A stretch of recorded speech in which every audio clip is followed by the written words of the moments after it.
Hello, everybody. This is Alton Simpson, the Empires of New Jersey, Three Heads Productions. Wanted to start a podcast for 2026, and it looks like we're starting early. I got my friend Jake Estrada, who's a incredibly talented filmmaker, indie guy, comic book maker. Does his conventions. We do, we kind of run in the similar circles. He's out of Florida. I'm out of New Jersey, and let's just get to it, because Jake's much more interested than I'll ever be. Hey, everybody. How you doing out there? How's it going, man? Good, man. Good. So we haven't talked in a while. I know you've been busy. Yeah, just always grinding, always running with ideas and just preparing for 2026. Yeah. See, it feels like it's going to be a big year for indie creatives.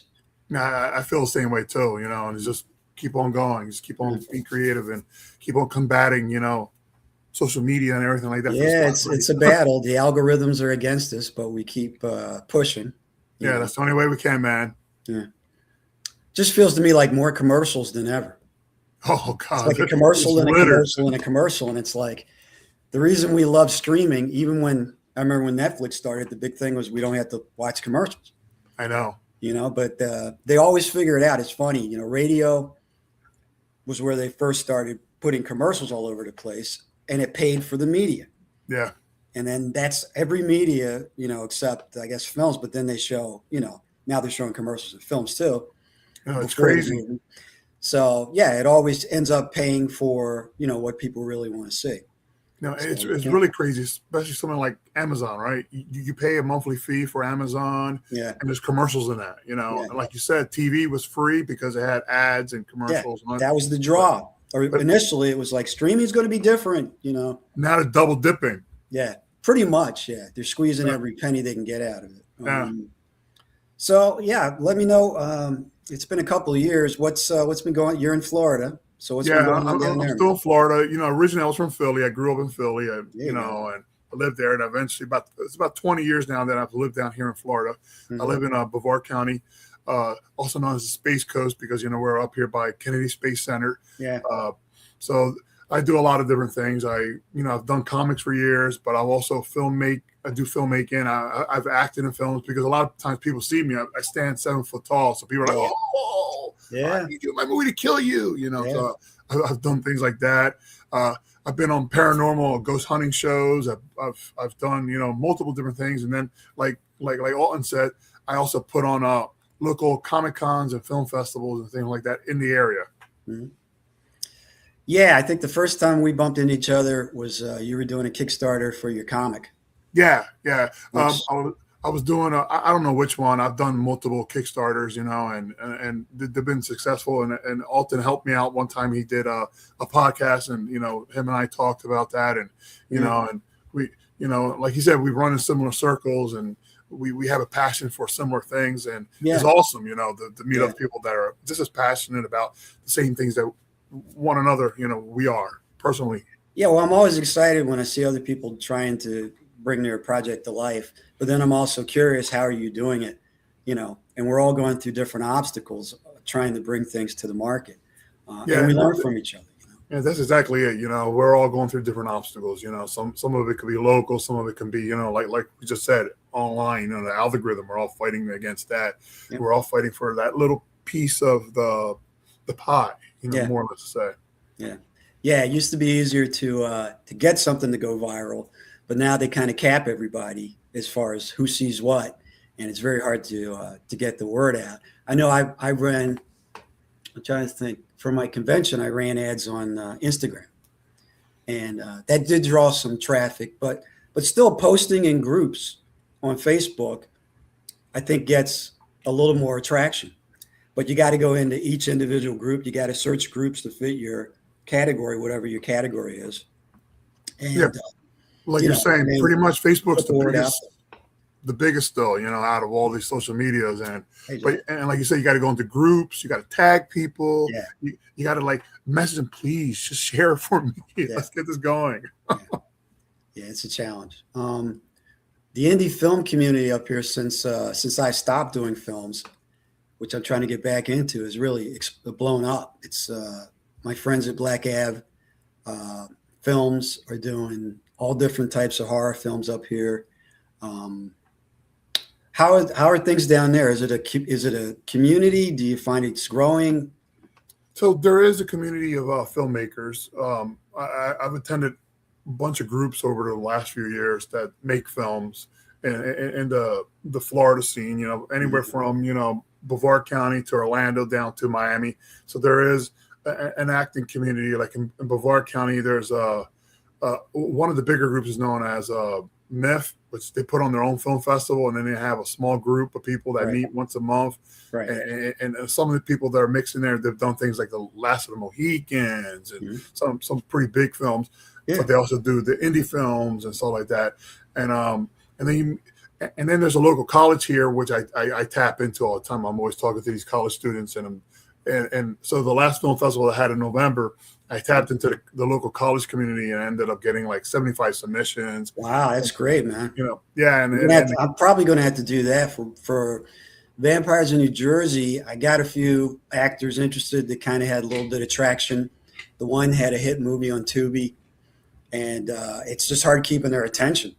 That's what's this, 2025? My first full-length film got in the Philadelphia Independent Film Festival in 2011 or 2010. And back then, my script was, I'm not going to say hot, but it was kind of known in the Philly, New Jersey area.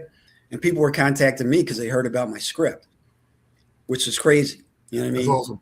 Now it's like I got to fight to get my head even out there so people realize I still do film. Yeah, you just got to keep on chipping away at it. Yeah. As long as they see you here and there, people will remember. And then, going like you put on your own events too, and you talk to these people and you talk to people and stuff like that. So there's people that still know. They won't forget, but it does feel like that. You're like, whoa, I gotta like force my way in there.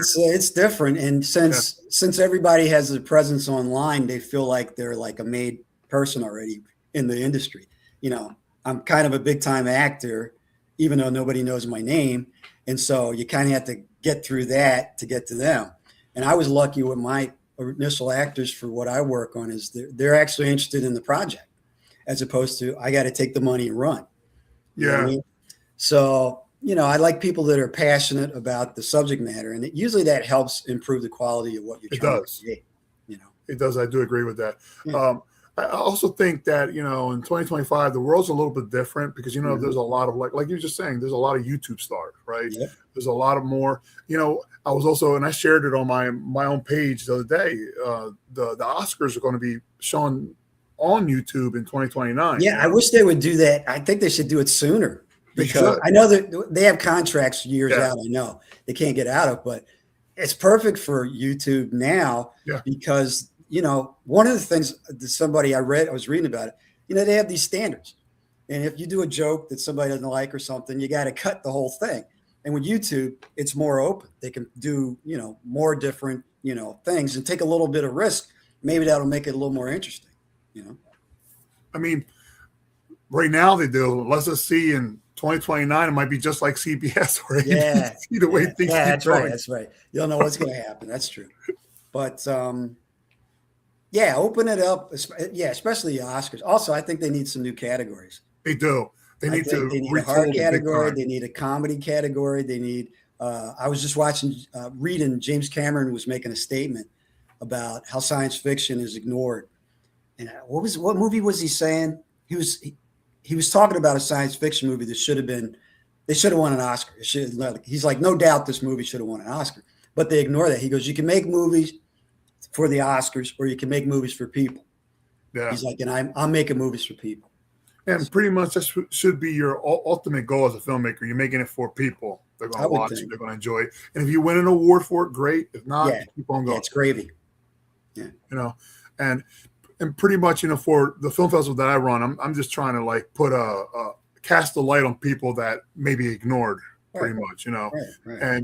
And give them an outlet to show because I had them, their films playing on a big screen and people felt like they were a star, red carpet and just have a good time. My last convention, it's more like a industry love fest. It's like people who like to buy indie stuff and then people who really enjoy making it. And when you bring the two of them together, the whole vibe of the event is uplifting and positive, you know.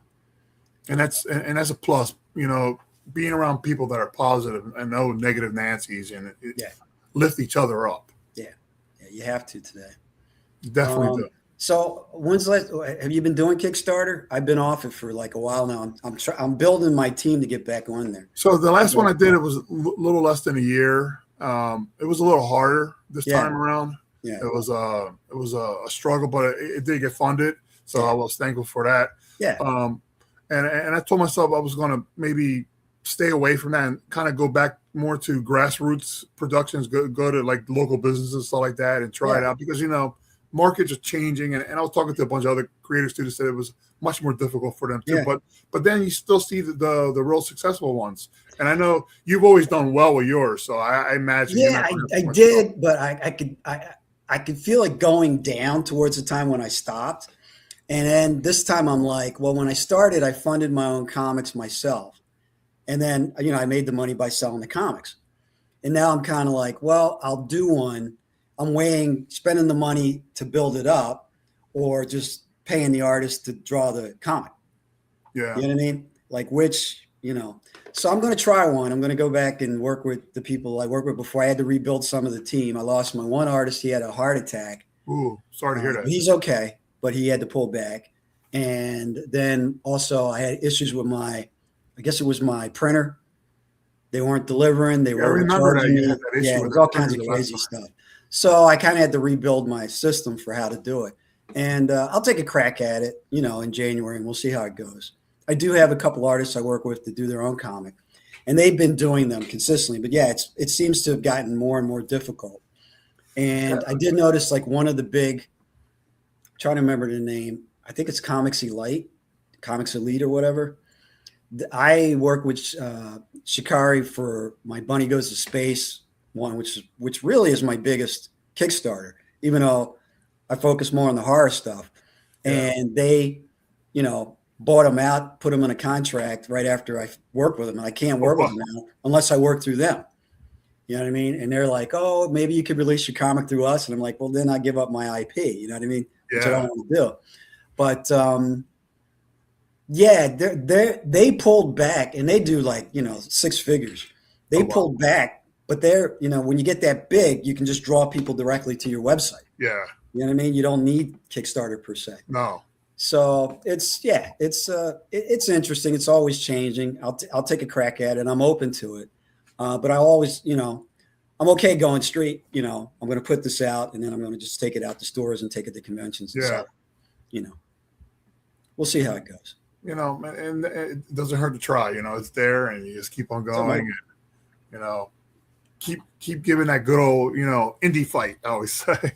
Yeah, well, once you get in it, you that's kind of the way you know, that's your reflex action. You know what I mean? It's like I'm an indie person regardless, and this is how I think things should be done. But even the way of doing indie things is different now. Yeah, it just keeps on evolving, and you got to like, you know, you guys got to roll with it, and you got to keep on learning, and you know, and adapting to the newer systems and everything like that. Yeah, one of the things I've been looking at is if I start doing festivals, I would like to create a Roku channel for the films to play on, so that you can go home and watch them like you would anything else. So I've been looking at that for like a couple of years. Yeah, there's never had the content. But if there's a few places that do that too, like you've like I forget the name of it. They've reached out to me where they'll take all the films that you have uploaded onto like Film Freeway. Yeah. And from there you can upload it to their systems and they'll literally play the films on this channel for you. Right. So there's a lot of different things like that. And I've considered that too. It's just, you know, then I start thinking about, you know, is it fair? You know, because then some people are going to talk about, well, don't I get a percentage of sales? And I'm not about. Well, that's the thing. You should. Yeah, they should. You know. Yeah. That's what I would. I mean, I would pay it out because I would run it like a Roku channel, and I would put commercials on there to pay for the channel, but I would make sure everybody's compensated.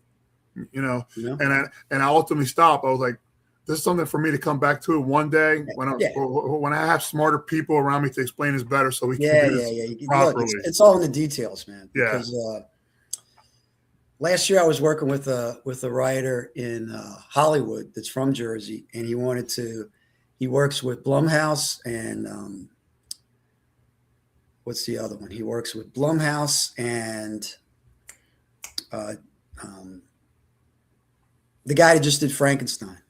Okay. He has an Oscar. He did the Netflix Frankenstein. Guillermo del Toro or something like that, right? He works with his and a couple other, production companies out there. And he's like, this is perfect. Let's work on it. So I'll do a draft. I send him a draft. He cuts stuff out. He sends it back. I do another draft. Got to the point where he cut all the Jersey out of the Vampires in New Jersey. You know what I mean? And at the end, he was like, I could take this, to Blumhouse, probably get you a deal. I had to gut the whole thing, and rewrite it. And I'm like, great. Jake's going to go into a movie theater and it's going to say Vampires in New Jersey. And he's going to come out going, what the was this? Because it's not going to have anything to do with anything I ever wrote, which is one way to go. You know what I mean? Yeah. And I'm not saying I won't sell out. I'm just saying I want my IP to have some, integrity. Still have your voice a little bit there. There's a people why they like it. Yeah. So whatever that is, you got to keep that. I mean, I know with The Sopranos, they took it to all the networks. And CBS was like, it's too Italian. It's too New Jersey. It's too, do it in LA, do it this way, do it, And David Chase was like, I just can't do that. Yeah. Because it would be a totally different show. I mean, even if Mad Men hadn't been on AMC or Breaking Bad, I mean, if you cleaned up those shows to sanitize them so they can go on CBS and NBC, they wouldn't be the same shows. Well, that's kind of like I was reading that about. They did that with The Walking Dead. Initially, when they were pitching The Walking Dead, they wanted to make it into a SVU, Law and Order type crime procedural. I can see them. I can see that conversation. And Robert Kirkman was like, no. Yeah. What's the point of that? Yeah. So I kept it friendly with him, but I didn't want to continue. And that's why I'm like, why don't I just, shoot it myself? Yeah. Put my stamp on it, because at this point it is floating around Hollywood. Once you give them an idea, it's floating around. It might be called Vampires of Delaware, but eventually I'm going to turn on Netflix and I'm going to go, damn it, that's my idea. So I'm trying to shoot something to put my stamp on it, at least, be there first. Like, this is mine. Right. I did this. Yeah. And if you copy from me, you suck. Right. So, but it's a challenge, I haven't shot anything since about 2015. So it's new technology and new, I mean, believe it or not, filming hasn't changed, but like you said, the technology has changed. Yeah, that's what I'm thinking. You still got to get the right shot. You still got to edit it. You still got to do all that. So, which I love to do. I really do. But things are moving forward. 2026 is coming. I just wanted to touch base with you, catch up, and man, if there's a way we can collaborate, or when I get a chance, I'll come down to Florida and check out what you're doing. Yeah, I most definitely would love you to come down, one day, and I'll love you're always welcome in the New Jersey area. You know that. Yeah. I need a good reason to go to New Jersey. It's been a while since I've been up there. So come on up. There's plenty going on. It's crazy because Netflix is building a facility. Oh, really? Netflix is building like a $1 billion film studio in North Jersey. Oh, wow. And Paramount's actually building one too. Whoa. So it's going to get hotter here. And to be honest, I'm thinking they're thinking, it's close to New York, so we can leverage that. You know what I mean? But I guess the state's probably giving them like Atlanta was giving Marvel a tax break to be there. Yeah, they have to be. So I'm thinking the state's, giving them a deal.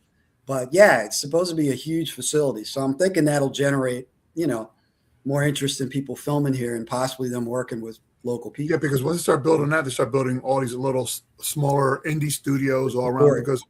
Because whenever you look at Atlanta, because I've looked at Atlanta and all the company studios all around there, and I've called them up myself, and some of them have all these different prices, and you're like, wow, So that is good for the economy, especially for filmmakers, So it opens up a whole new avenue. Should change a few things, so that'll be good.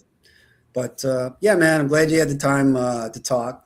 Anytime you got anything you want to promote, let me know. I'll do it. I'm going to do these probably at least once or twice a month. Okay, cool. Just to get what people are working on out, and of course, get my stuff out.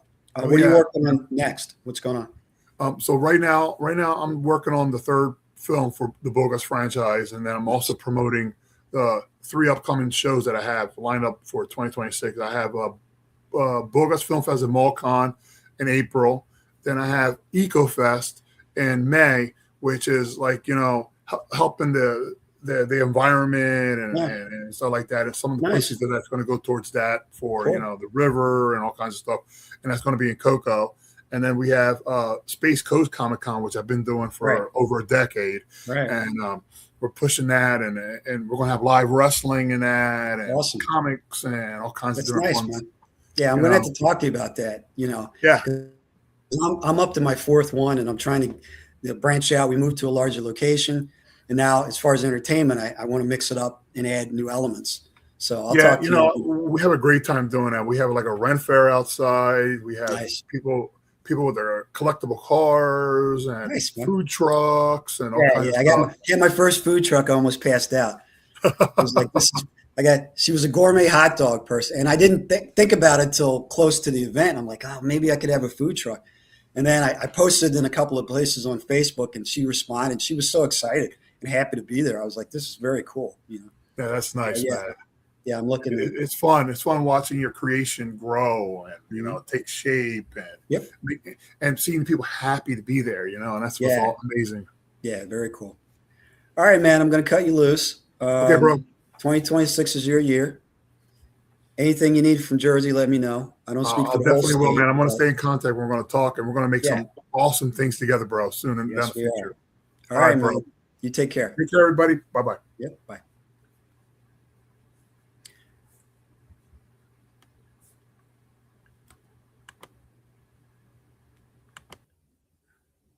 Am I up? All right. Not yet. Got to double click.